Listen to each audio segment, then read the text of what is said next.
For 12 years, Amanda Foster had helped other adoptees find their birth families, so she thought she understood the complexities of adoption records better than anyone. Working at Catholic Charities in Cincinnati, she'd developed a reputation for her compassion and skill in reuniting families separated by adoption, having successfully facilitated over 200 reunions during her career. But when she was assigned to digitize decades-old case files from the agency's archives, she stumbled upon one folder that contained the most shocking discovery of her professional life. Hidden among thousands of documents was her own adoption file, revealing truths about her past that would turn her from searcher to found, and answer questions she'd carried her entire life without ever knowing the agency she worked for held all the answers. Amanda Foster had dedicated her career to helping others navigate the emotional complexities of adoption searches and reunions. At 45, she was the senior family reunification specialist at Catholic Charities of Southwestern Ohio, an agency that had been facilitating adoptions for over 70 years. Amanda's job involved everything from helping adult adoptees access their records to facilitating first meetings between birth parents and the children they'd placed for adoption decades earlier.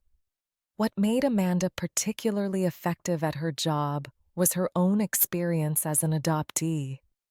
She'd been adopted as an infant in 1979 through a different agency in Columbus and had spent years searching for her birth family without success.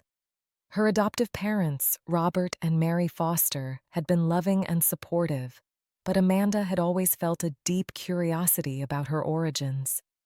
Despite her professional expertise in adoption searches, her own quest for answers had been frustratingly unsuccessful. Amanda's personal search had hit every possible dead end. The agency that had handled her adoption had closed in the 1990s, taking many records with them.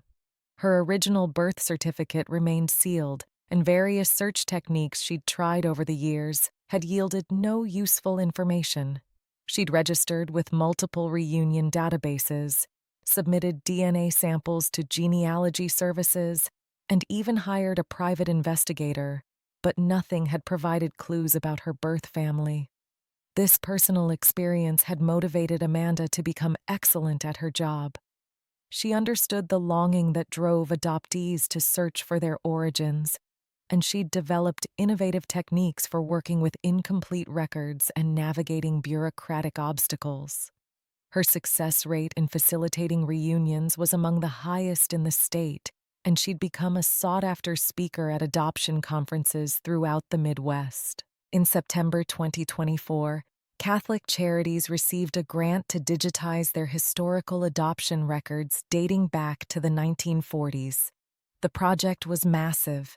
Thousands of case files stored in boxes in the agency's basement needed to be scanned, cataloged, and entered into a secure digital database. The work was tedious but important, as many of the paper records were deteriorating and becoming illegible.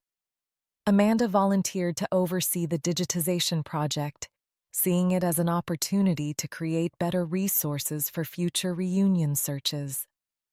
She coordinated with a team of temporary workers and interns, but also spent many hours personally reviewing files to ensure important information wasn't missed during the scanning process. The basement archive was like a library of family history. Decades of stories about difficult decisions, loving sacrifices, and families created through adoption.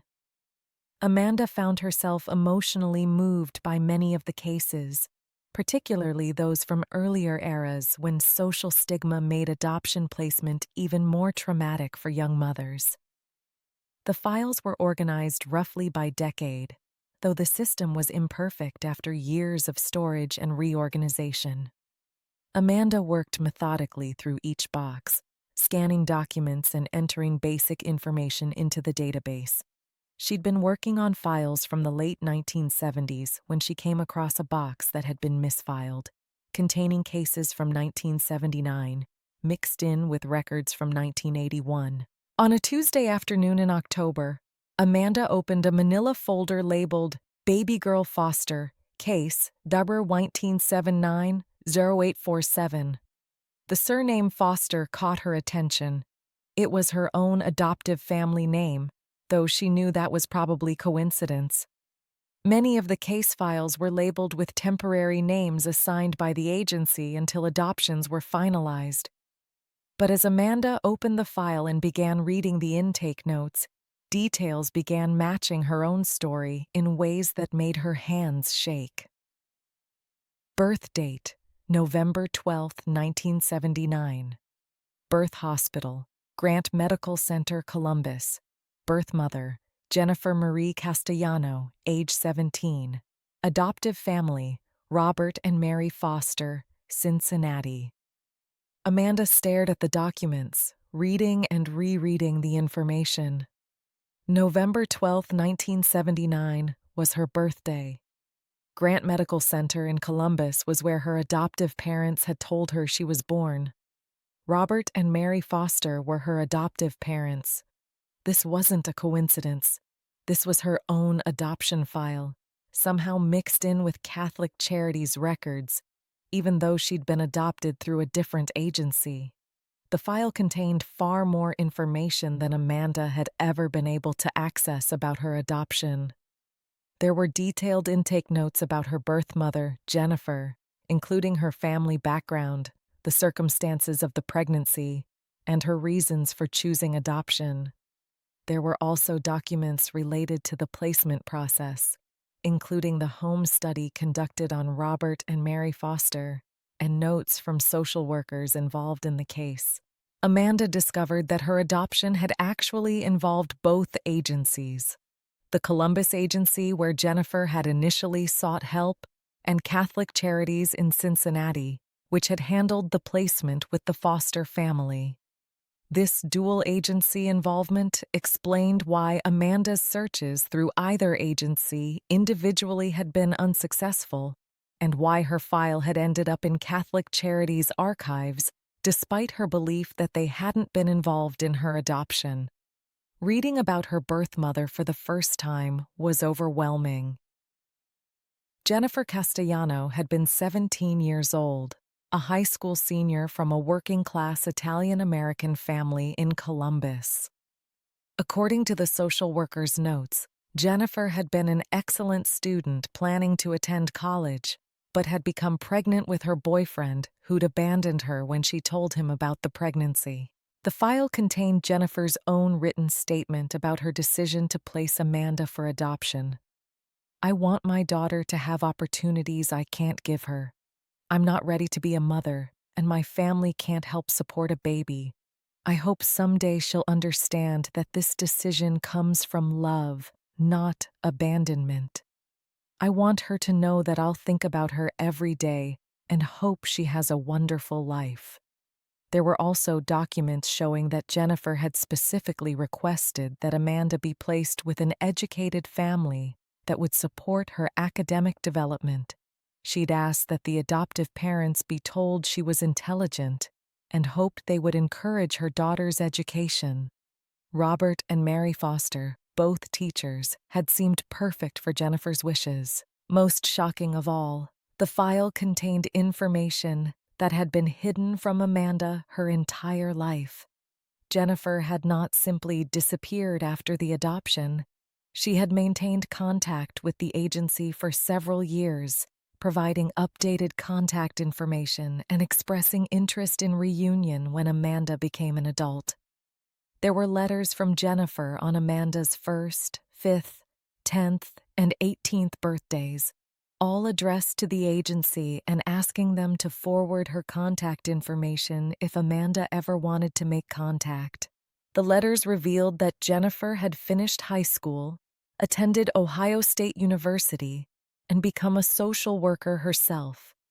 She'd married in 1985 and had 2 other children, but had never stopped thinking about Amanda. In her letter on Amanda's 18th birthday, Jennifer had written, I know Amanda is an adult now and has the right to know about her origins if she chooses. I want her to know that placing her for adoption was the hardest decision of my life, but I believe it was the right one. I'm proud of the young woman she must have become, and I would welcome contact if she's interested. Amanda was devastated to learn that her birth mother had been open to contact for years, but that somehow the information had never reached her. The file showed that the Columbus agency had forwarded Jennifer's letters to Catholic Charities, but there was no record of Catholic Charities ever contacting the foster family or Amanda about Jennifer's interest in reunion. Further investigation revealed that the social worker who had handled Amanda's case at Catholic Charities had left the agency in 1988, and her replacement had apparently been unaware of Jennifer's ongoing contact and reunion interest. The letters had been filed away and forgotten, leaving both Amanda and Jennifer believing the other wasn't interested in contact. Amanda immediately began researching Jennifer's current contact information. The most recent address in the file was from 1997, Jennifer Castellano Morrison, with an address in Grove City, Ohio.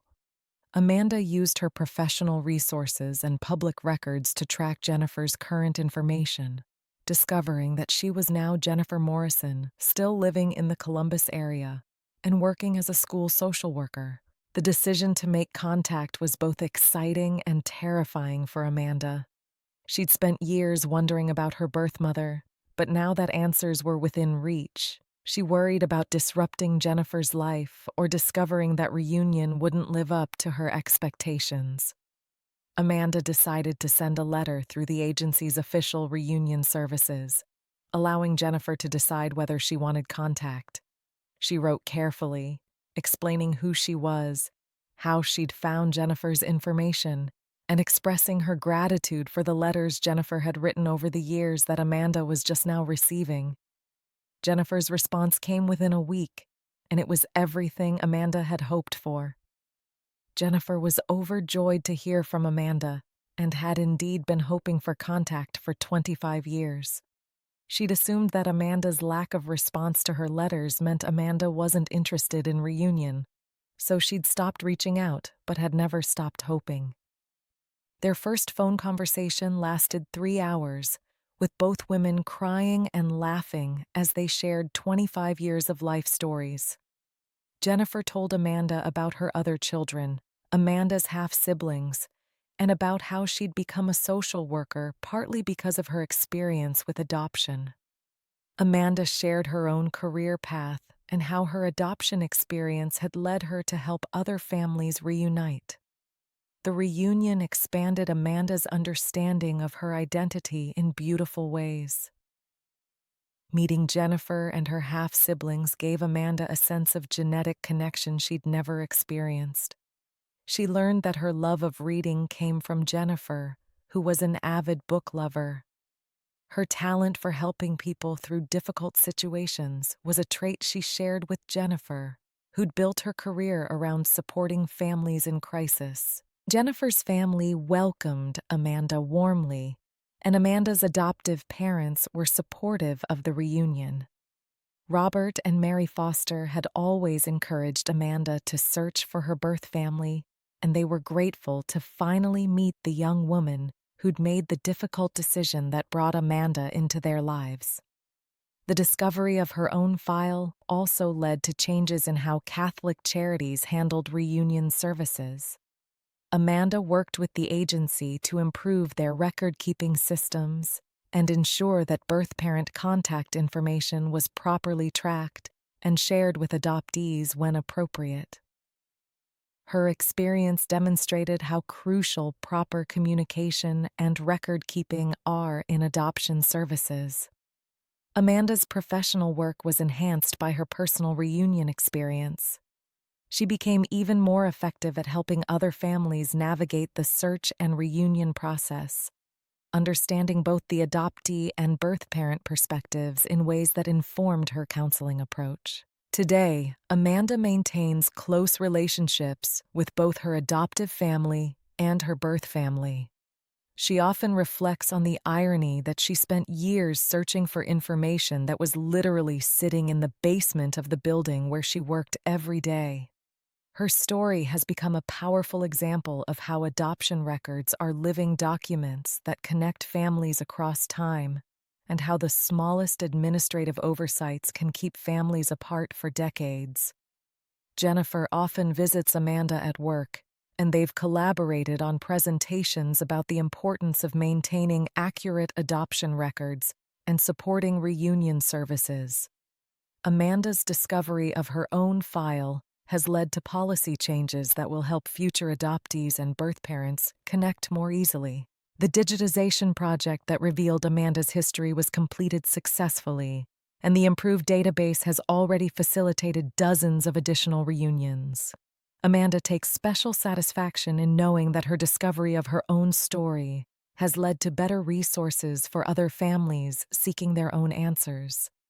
Have you ever discovered that the answers you were seeking were closer than you imagined?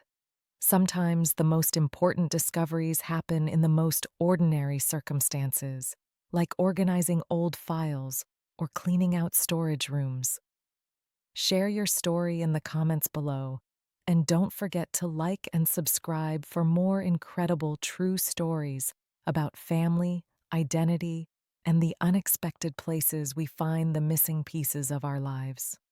Next week, we'll share the story of a flight attendant who heard a familiar laugh at 30,000 feet, and what happened next that defied all odds.